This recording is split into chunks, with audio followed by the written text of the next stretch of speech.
Walaupun grup band Samsons terbentuk pada tanggal 14 Juli 2003, perjalanan musik mereka sebenarnya bertolak dari sejak mereka meluncurkan album Naluri Lelaki.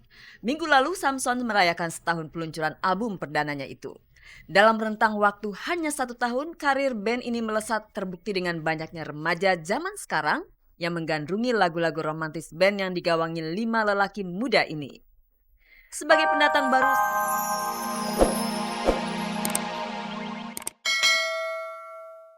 Selamat pagi pemirsa, selamat bergabung kembali di Gospot. Saya Nela Ana akan menghantarkan gosip-gosip serta berita-berita pilihan dari kalangan selebriti untuk Anda. Tak ada yang ditambahi, tak ada yang dikurangi, dan tak ada yang memanas-manasi. Bersama Gospot Anda tak perlu was-was ketinggalan berita, dan pemirsa, inilah sajian segar dari meja redaksi Gospot untuk Anda yang memang haus akan berita-berita dari dunia selebriti. setelah Andika, kekasih Andin, melaporkan Ratu Felicia ke Polres Jakarta Pusat karena tuduhan tindak penganiayaan, Andika menjelaskan duduk perkara kepada media infotainment. Karir Samsons melesat jauh dalam kurun waktu hanya 1 tahun. Gebrakan apalagi yang akan dibuat grup ini menjelang akhir tahun. Lira Firna menemukan keasikan tersendiri saat merawat sang buah hati. Marini Suryo Sumarno banting setir dari dunia keartisan untuk menekuni usaha pupuk organik. Ari Wibowo dan Inge Anugrah memilih untuk menunda punya momongan. Pemirsa, pada hari Senin malam, kekasih Andin, Andika, telah melaporkan Ratu Felicia atas tindak penganiayaan yang dilakukan terhadapnya. Ada masalah apa antara Andin, Andika, dan Ratu Felicia?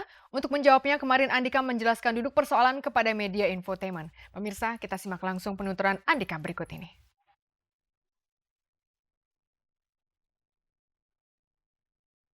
Ratu Felicia diduga melakukan tindak penganiayaan kepada Andika, kekasih Andin. Insiden berlangsung pada Senin malam di salah satu pusat perbelanjaan mewah di Senayan, Jakarta Pusat. Kronologi terjadinya insiden bermula saat Andin, Andika, serta beberapa temannya bertemu dengan Ratu Felicia dan teman-temannya di sebuah counter handphone yang letaknya tak jauh dari pusat perbelanjaan tersebut. Sejujurnya gue nggak kenal gitu, gue cuma tahu dia, gue ngeliat di TV, gue tahu dia siapa gitu, cuman gue nggak kenal, belum pernah kenalan.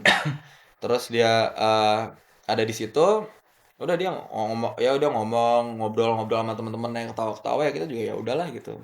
Andin juga cuma duduk, jadi kalau ini pintu masuk, Andin ada di sebelah kanan. Di sebelah kanan itu ada 2 kursi, Andin bertiga sama temennya ngobrol bertiga.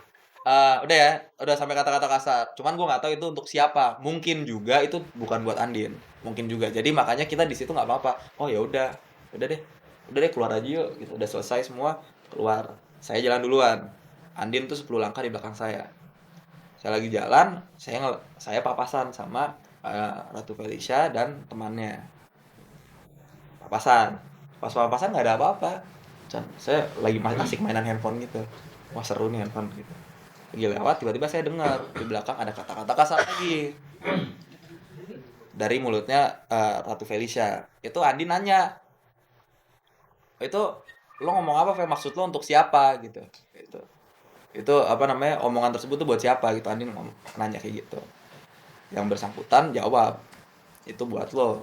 Apa motivasi Ratu Felicia melontarkan kata-kata kotor kepada Andin hingga saat ini masih menyisakan pertanyaan.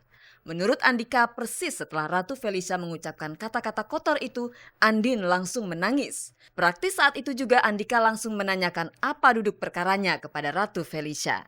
Saya balik badan, saya kejar Feli, karena Feli jalan terus. Saya teriakin, Fel, gitu, saya panggil.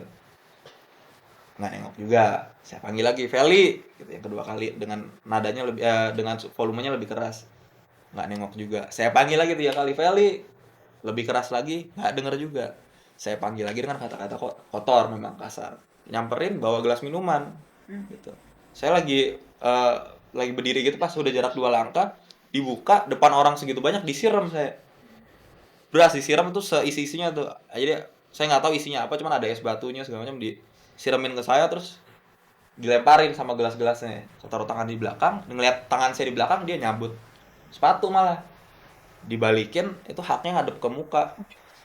Terus saya langsung yang, wah ini PR nih, saya udah ke belakang ya, saya nuduk sedikit, disikat, prak. Akibat tindakan Felicia, wajah dan kepala Andika menderita luka. Merasa telah dianiaya, selang tak berapa lama kemudian Andika langsung melaporkan perbuatan Ratu Felicia ke Polres Jakarta Pusat. Rencananya dalam waktu dekat, pihak berwajib akan meminta keterangan saksi dari kedua belah pihak. Di Polres Jakarta Pusat menerima laporan polisi dari saudara Andika tentang peristiwa penganiayaan yang dilakukan oleh saudari RF, dan kejadiannya bermula dari counter HP di Senayan City. Nah, kalau peristiwanya ini menurut pasalnya pasal 351 KUHP. Itu ancaman hukumannya bisa 5 tahun juga.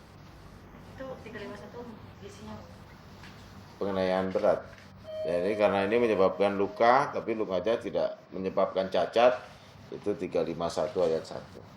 Sampai berita diturunkan, Andin enggan untuk diwawancarai. Ada dugaan peristiwa itu dipicu lantaran dendam pribadi antara Ratu Felicia dengan Andin. Kalau Andin nggak pernah cerita bahwa dia punya musuh, saya percaya bahwa dia nggak punya musuh, gitu. Karena kalau dia punya musuh, pasti dia juga cerita bahwa dia punya musuh. Dia nggak pernah cerita. Karena kita biasa buka-bukaan ya. Enggak satu SMP. Feli itu kalau nggak salah 4 tahun atau 3 tahun di atas aku kan. Aku nggak tahu pasti latar belakangnya apa, nggak tahu ada masalah apa, pokoknya insiden itu terjadi aja.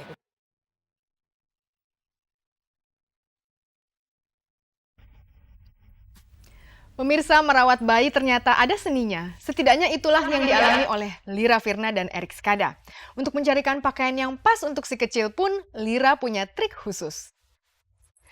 Glamornya kehidupan artis sementara ini sedang ditinggalkan oleh Lira Firna. Sedangkan grup band Samson semakin bermandikan popularitas hanya dalam kurun waktu 1 tahun. Gebrakan apa lagi yang dibuat Samson di penghujung tahun ini? Inilah liputannya.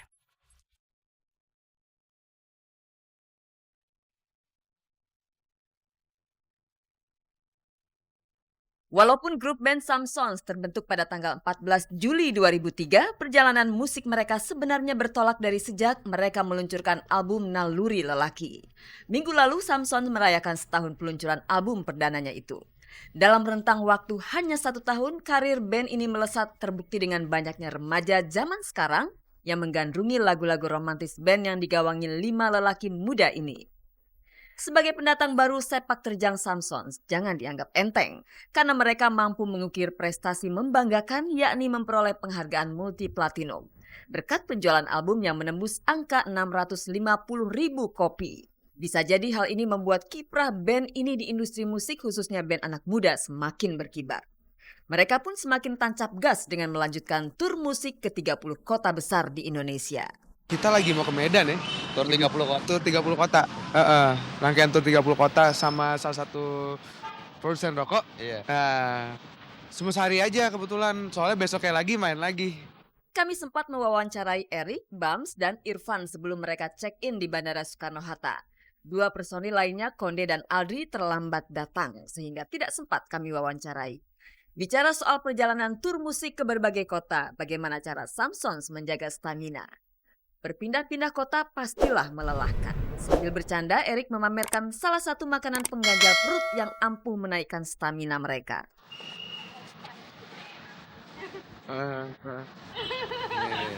Ini dia. Roti gandum. Roti gandum dia makanannya. Banyak kemil kali ya? Enggak juga sih, paling banyak vitamin doang. Yang penting happy itu aja sih. Benar, yang penting happy.